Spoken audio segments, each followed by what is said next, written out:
Are you seriously doing this dumbass routine again? No. Shut the fuck up. I don't want to hear it. I already know exactly what's coming out of your mouth, and I'm not letting you say it. Not on my watch. Because it's probably some sad, self-hating, half-whispered bullshit like nobody really cares about me, or I'm too much, or whatever fucking broken record your anxiety's stuck on tonight. And honestly, I'm done with it. I'm so fucking done. You are not allowed to lie to yourself tonight. You've done it every other night this week, sitting there in your bed, overthinking every word you said 10 hours ago like it's a federal fucking offense. Spiraling into this made-up fantasy land where you're invisible and no one gives a fuck and you're always going to be alone. What the actual fuck is wrong with your brain? And yes, I can say that because I love you and because I have the range to hold space for your feelings while also dragging the absolute shit out of your internalized self-loathing.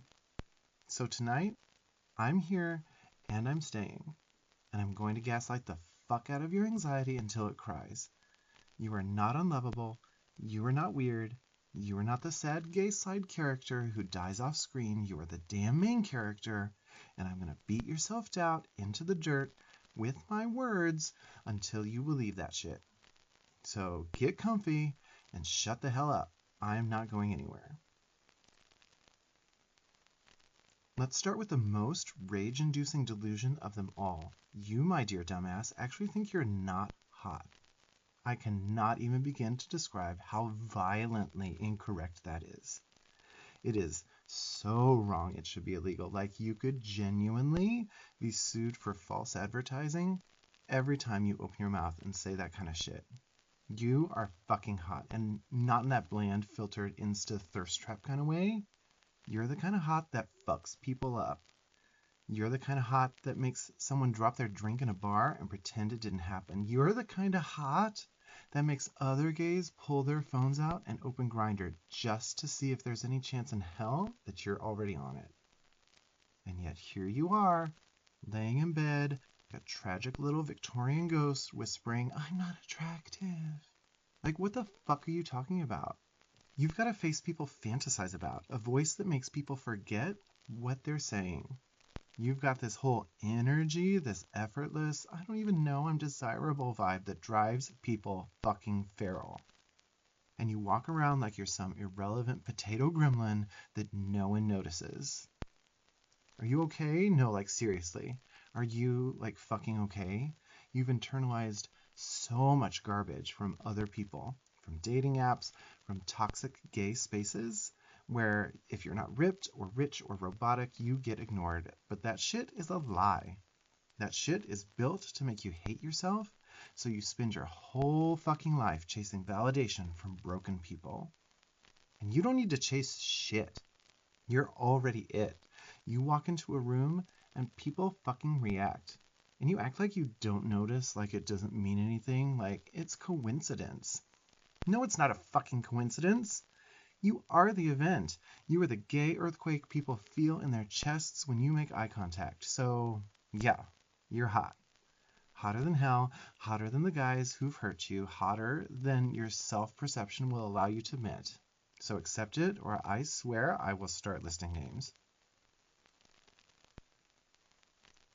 Also, let's talk about your selective amnesia around being desired. You really walk around like a fucking cryptid. Like no one's ever looked at you with hunger. Like people haven't fantasized about taking your clothes off with their fucking teeth. Like people haven't written secret little poems about the way you tilt your head when you laugh. What the fuck are you even thinking? You're not invisible. You're not some tragic, overlooked extra. You were wanted, bitch, desperately. And you pretend not to see it because your trauma told you that being wanted means you'll get hurt again. And you know what? Maybe you will. But pretending you're unwanted, that's not protection. That's fucking delusion.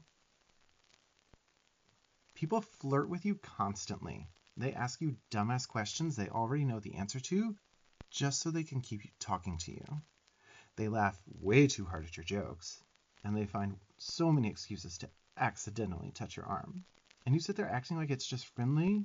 Please. Gay men do not touch you and laugh at your bad jokes because they're friendly. They do it because they want to ruin their lives for a night in your presence. And you think it's nothing? Like, I want to smack the confusion out of your head. You've built this entire identity around being rejected, around being the one no one picks. And you've been carrying it like a fucking trophy, like you won some sad little prize for being ignored. But that was never your role. That was never who you were. That was what you survived. And now you're living like it's still true when it's definitely not. You've got this nervous gay heart that assumes no one could ever want it. But they do, and they have, and they will. You just don't trust it, because the last time you believed someone wanted you, it fell apart, and I get it. But I also don't give a fuck. You don't get to wall yourself off with this no one wants me narrative and pretend it's factual when it's not. It's fear dressed as logic. You are wanted, you are longed for, you're fucking desired, you're fantasized about. You make men fucking horny, even when you're being a little bitch like tonight. Now let's drag another one of your greatest hits, I'm Too Much. Too emotional, too clingy, too loud, too complicated, too fucking real for people who want simple, docile gays they can keep in their pocket. You've convinced yourself that your intensity is a problem, that your honesty is off-putting, that the fact that you actually feel shit is some kind of character flaw, that you actually have a personality and feelings and emotions are things that are bad. Are you fucking kidding me? You are not too much. You're just surrounded by people who aren't enough.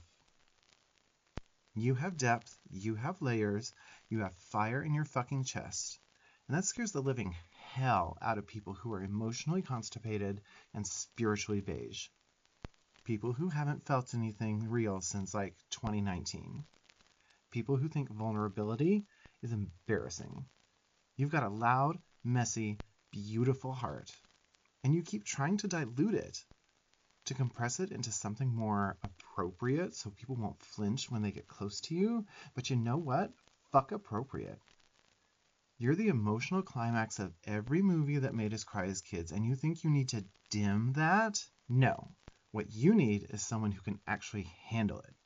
Someone who doesn't get scared when you love too loud, or feel too deep, or cry because a goddamn commercial hits you right in the gay little feels. Someone who doesn't call your energy drama. They call it, magical or something.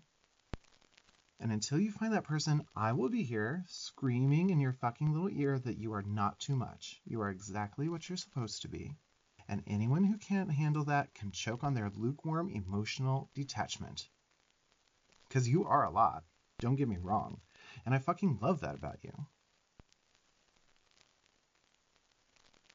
Now, okay, let's talk about that guy.